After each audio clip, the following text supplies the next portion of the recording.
Welcome to my channel. This is Egya Bucknor. Like, share and subscribe.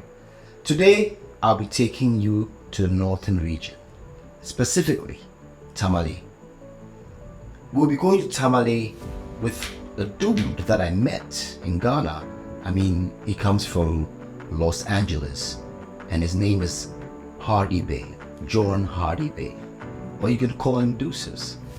This man is a real estate guru. He does a lot of stuff in the States. He's a developer, literally. He develops a lot of gated communities, all that. And his company is the Uplifting Investment Group. We'll be moving with the Uplifting Investment Group to scout for this natural resource that we call wet gold. Wet gold is an unexplored or unharnessed natural resource that the Uplifting Investment Group feels the need to put more effort in developing.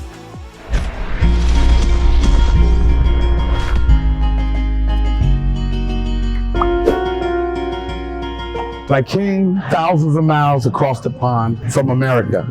I landed in Ghana, Tamale, the northern region.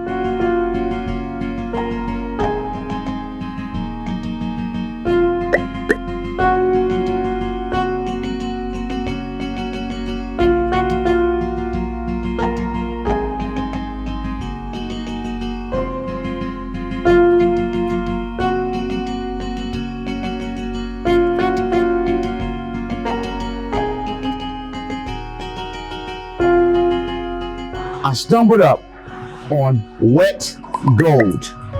Wet gold is the future.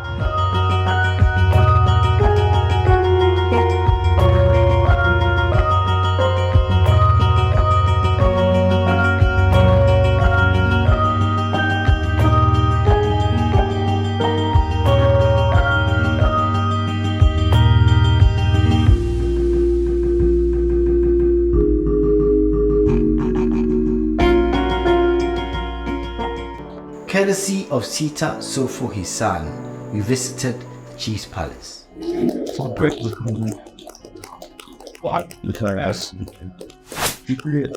We're here at the Chief Palace. This is what you do. It's all about respect. When you come to Africa, and you must communicate with the chiefs, be a part of the tribe, and then you can move on in business. So that's what we're here today to do, is to meet the chief, let the chief know what we're trying to do and what we're trying to accomplish, and then we can pave the way, and the chief will give us his blessing to pave the way to bring the shea nut to the world. I want to let the chief know, thank you for having us. Salam alaikum. We come here from America as a team to uplift, and we want to do great business here in Ghana, particularly the northern region of Ghana. And I'm just thankful that we're being embraced. This is our true home, and now it's the time of the home of the return. And so this is why we're here, and we're very thankful that he brought us in with nothing but love.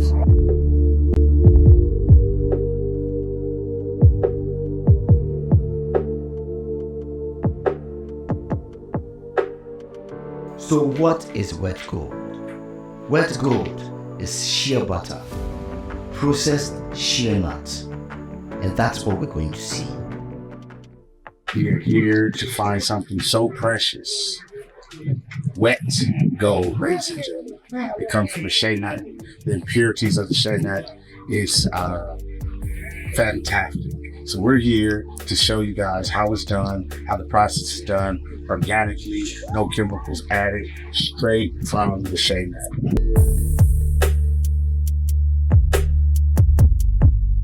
Just to give you a little history of the shea nut, the herbalist ancestors was looking for more herbs to heal different things in the area, and so they came across this tree. They cut this tree down.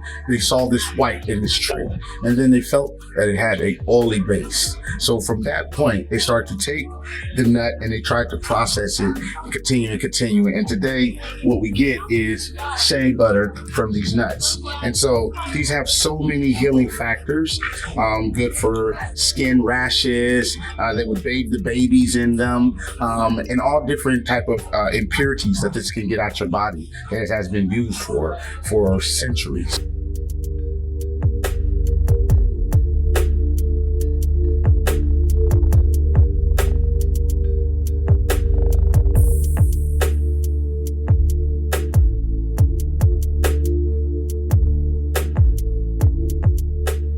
What we have here, they have the shea nut. This is the shea nut storage. These are harvests.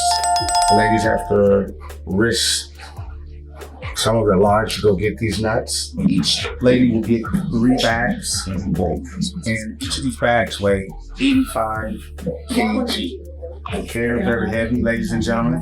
This is a very hard process, and so this is what we must appreciate it. We must appreciate the hard labor and work that these ladies put in. But this is start of wet gold. Nuts gotten from these forest areas and these reserves where no application of chemicals are actually from the dry leaves, green manure. That's how they survive. But and more into that, for the conventional ones, they are untraceable nuts. You don't really tell where it's been collected, actually processed it, where it was transported, where it has been stored. Just got here. Yes, just got here. They just buy them from the markets and they bring it here. But for the organic, it's traceable. Right from who picked it, where it was processed, where it was stored, transported it, where it was processed, who processed it, who purchased it, who kept it, who moved it, who saved it. So yes, it takes that process. So the organic, naturally everything organic is more cheaper, but that kind of cheaper. Yes. Perfect. So you get to watch it.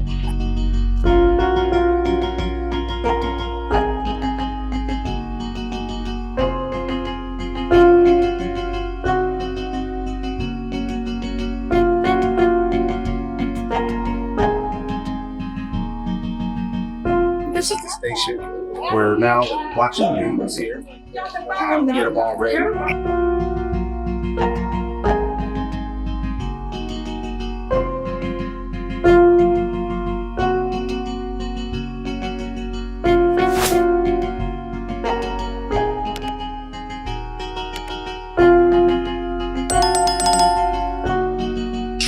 Ladies and gentlemen, you saw the washing process over there, and then we're washing the shea nuts. Now we're here, we're doing the latest shea nuts out and dry them. Another form of the process. As you this young lady and the shea nuts out. So out here, love the African skin. And dry out. And then we're gonna roast it.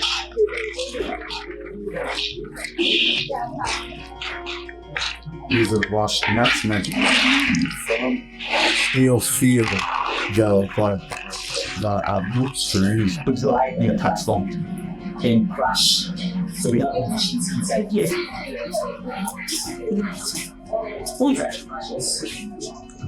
And the reason why we actually break them is because of the machine we use in milling. It cannot take it in its full form. So we need to break them in pieces. So when the nuts are crushed, they are taken to the shed. You saw the women busy? Yeah. So that's where they roast the nuts.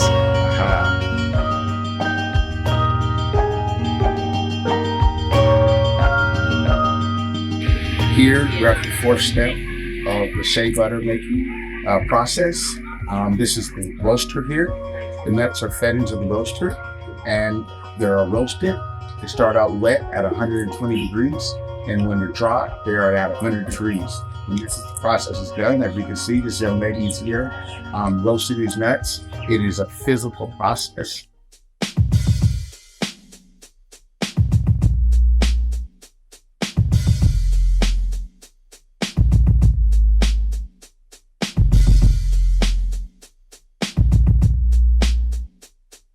Ladies and gentlemen, we're now at the 5th step of the shea butter process. We're at a mill.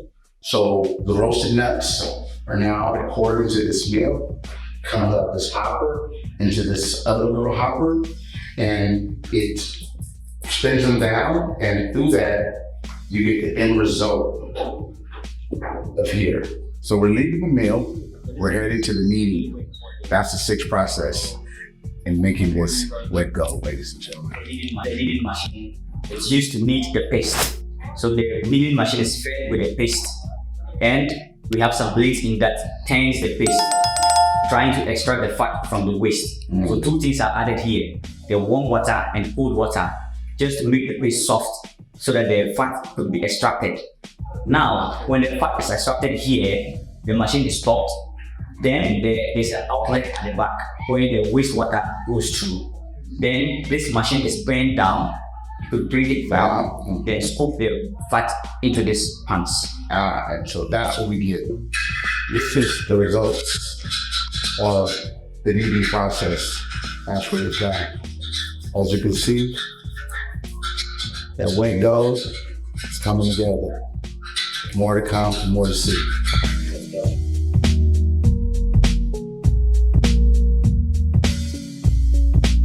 So after the boiling process, as we spoke about separation of the impurities and the oil off the top. So this is the oil off the top. What happens now after that? Yeah, so this one is the filtering process. So a filtering cloth is put over this pot.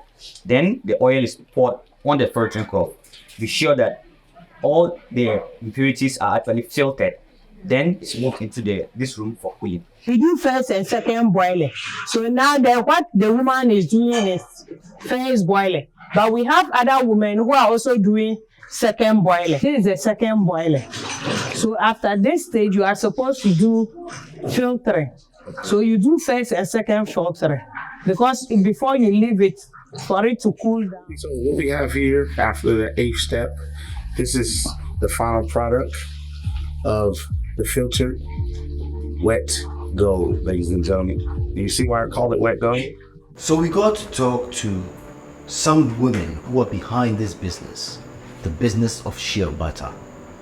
The process right here in Ghana and tamale, and the export. They also add value to shea butter by producing soaps, cosmetics, and other products. I'm Zakaria Adam Lasira, the CEO of Uza Women Association. We process shea butter and we do shea picking. Again, we do added value to the shea butter because we process soap, mosquito repellent, black soap, body pomade, body lotion. And we are located in the northern region of Ghana under Sanargo district. And the community name is Tampi Puku. How long does this facility be open? 7 years. 7 years because first I was using it for soap making and other stuffs. So it was then that I was buying it small from the women. And that they said, no, I should support them because they don't have buyers. They do it and send it to market and no one is there to buy. So I should organize them and we'll see how we'll be doing it together. So that was how I started it on a larger scale. But when I first started, it was only 3 women. Then after some few months, we increased to 35. A year we got to 70. Then yearly we're increasing up to this time. Even new members are coming. Yes. But this year we are not picking new members till next year. Gotcha. That's the northern cocoa. So this is our cooling room, which is not properly finished. Yes. Ready to be packaged. That one down there is really more solidified. Yes, it's also, yes, yeah.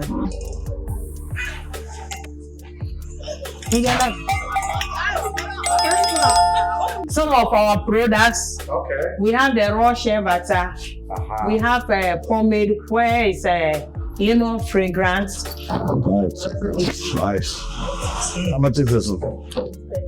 You gonna buy it? Okay, I'll purchase. This thing.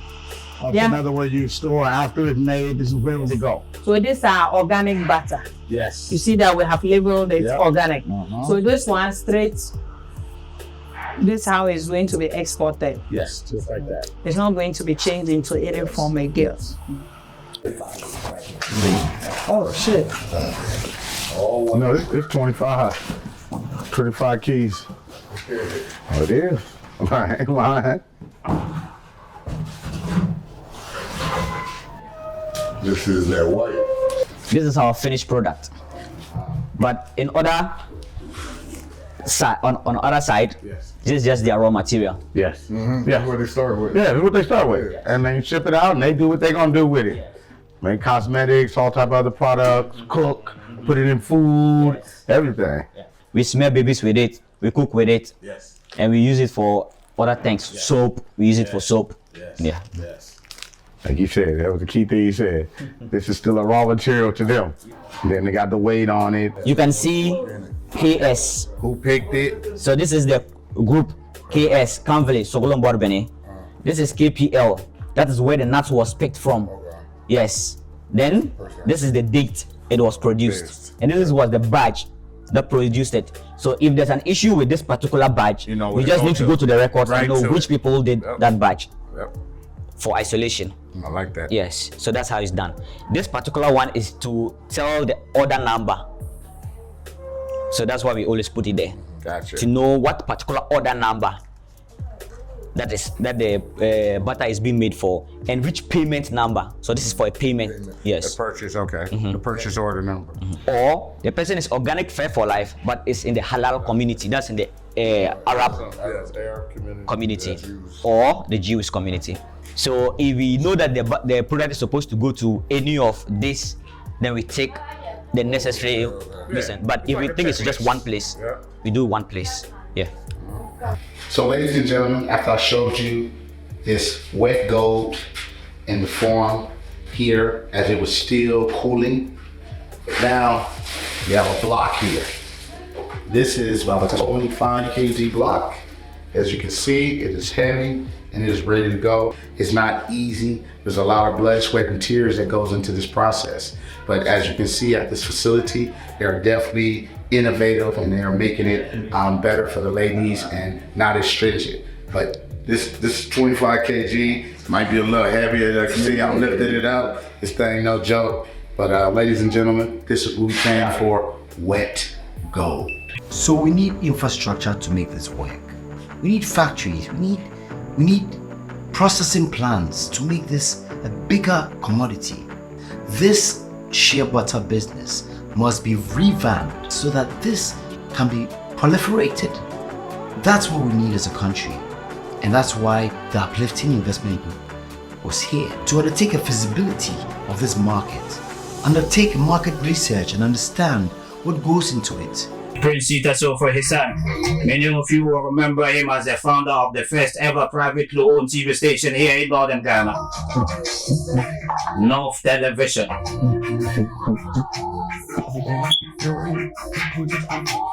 You will remember him also as the author of How to Get Rich.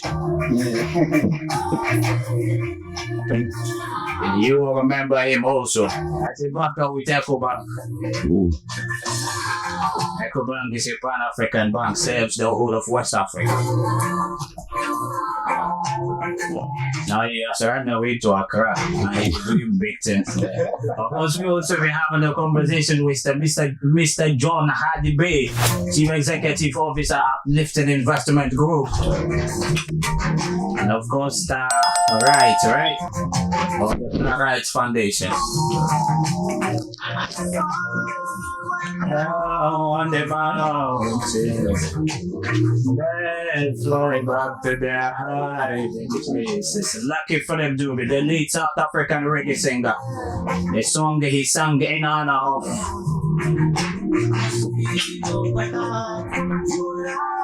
Nelson Mandela when he was incarcerated and put away for 28 years.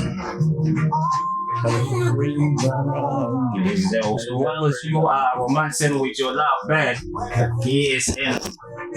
He is behind doors. While as you are dreaming, he is thinking about the nation.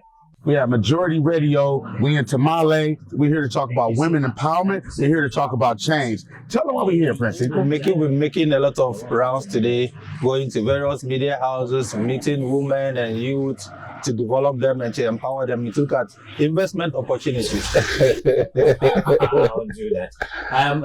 Prince, why are you here? As usual, we are here in Tamale.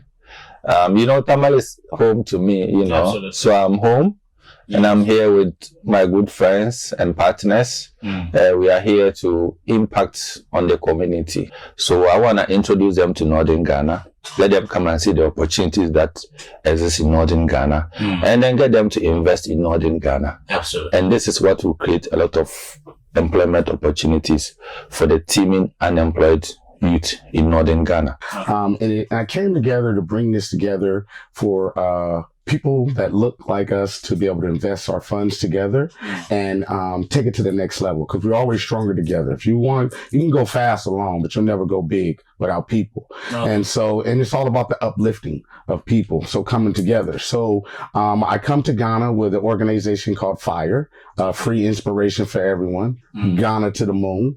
And so we come here every year to do a business technology conference and to inspire the youth. And then also, invest in the youth. So as an investor, I look for opportunities that's out there. And we know this Africa, it's tons of opportunities. People just need a little push, a little jump starter to take them to the next level.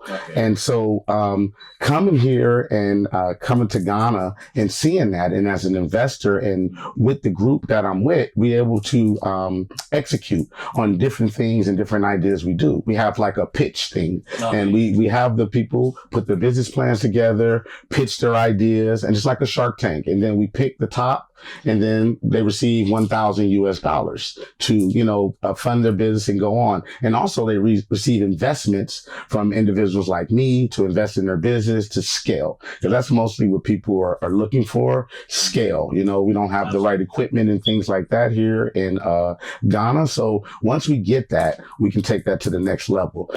If you were to invest in Northern Ghana, for example, what would you be looking out for? Oh man, it's so many things, but the one thing is I love natural resources. I truly believe that natural resources can take the continent to a whole nother level.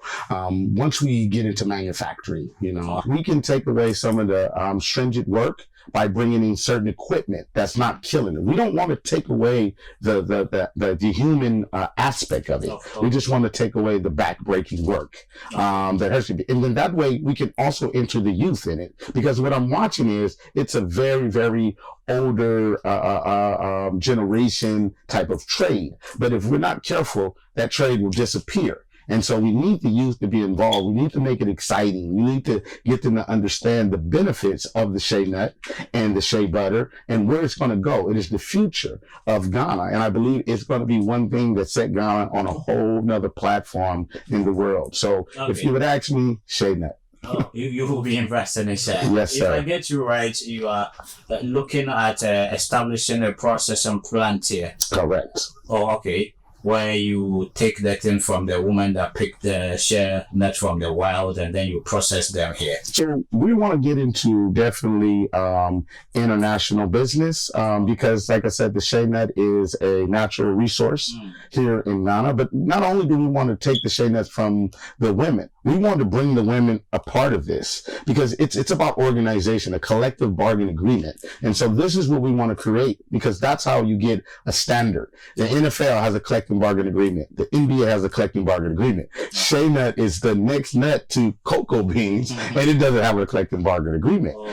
So this is what we also want to do to help. It's not just collecting, because that has been going on. It's about enhancing and taking them with us to the next level. So that is very important. It's not about the dollar. It's about the human being and taking the human being to the next level and giving them a better life. I have noted to have one particular thing, that is our share. What's different are we bringing so that it can bring improvement to our women and young youth in the northern Ghana? What we're trying to do is add processes to that process that they already do to take away some of the stringent work, right? You know, like the kneading of the kneading of the thing. We can take away a lot of different stringent things like the roasting, the carrying the nuts and things like that. Even going out there from picking the nuts when we know they have to go out in the wild, you know, give them protection, give them motorized equipment to go out there and pick the nuts, and they're not stringent. So it's basically just, we're looking about innovation and how we can bring different things and different mechanisms to the industry without eliminating people, because we want to keep the people involved. We don't want to automate the situation. We want it to be a human process, which it has been for thousands of years. But we're going to implement certain things in there that can enhance the process and take away the stringent work that is backbreaking, you know, to the women. I took you on this journey of wet gold, something that my ancestors have used for thousands of years, but has not yet been totally introduced to the world. As we watch coconut oil take off in the world, shea nut is going to be 10 times bigger than coconut oil. The things you can use with the shea nut, the things you can do with the shea nut, it is endless. There is no waste of the shea nut, ladies and gentlemen. Okay. So we use it as a source of paint.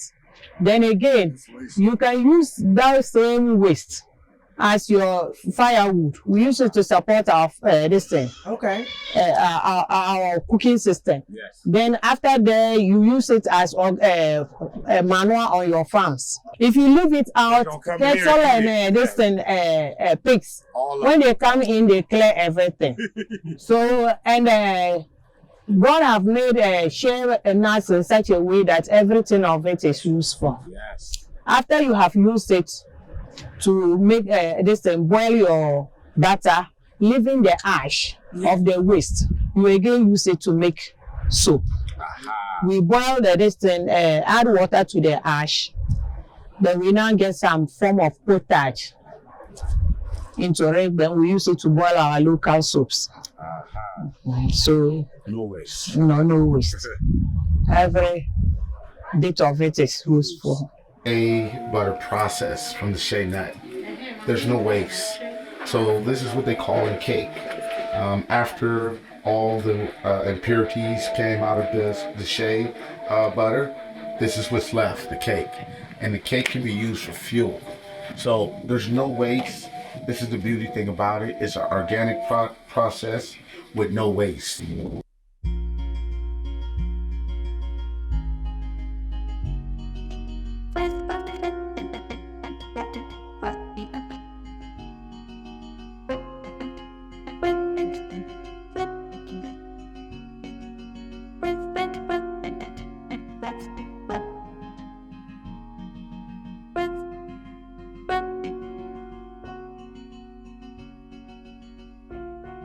In order to raise a nation, you must raise the income level of the people.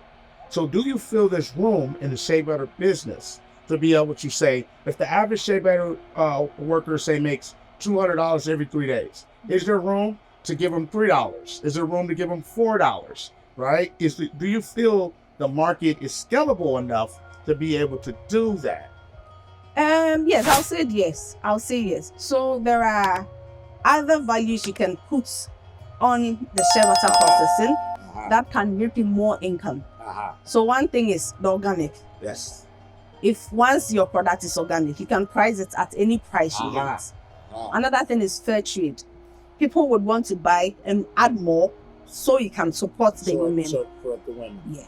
So that is ways you can, increase your the value that you are putting on the shea butter. And when it happens like that, that goes directly to the people you are working with. Yes. It doesn't come to management. Yes. It doesn't come to the pocket of It goes directly to the people you are working with. So there are so many ways you can actually adjust to reap more income so you can directly help the women. Shea butter has moved from where it used to be.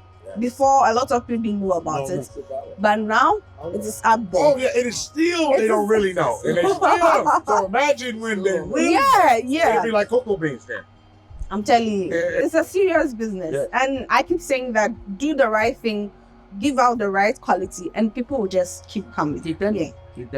So that opportunity is there. It can be, we can scale up. There are times you get orders and you look at your capacity and you're not able to fulfill it in the shortest possible time, because then the customer is giving you a time frame. I'm looking for this quantity in about 2 weeks, and you are not able to do it because you don't have the capacity. But at this point, we give them the opportunity every year to bargain how much they think they should receive.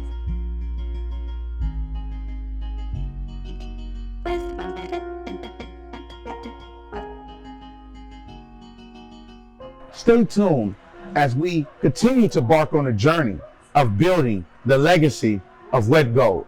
Until we meet again, it's your brother, Hardy Bay, your street brother mentor.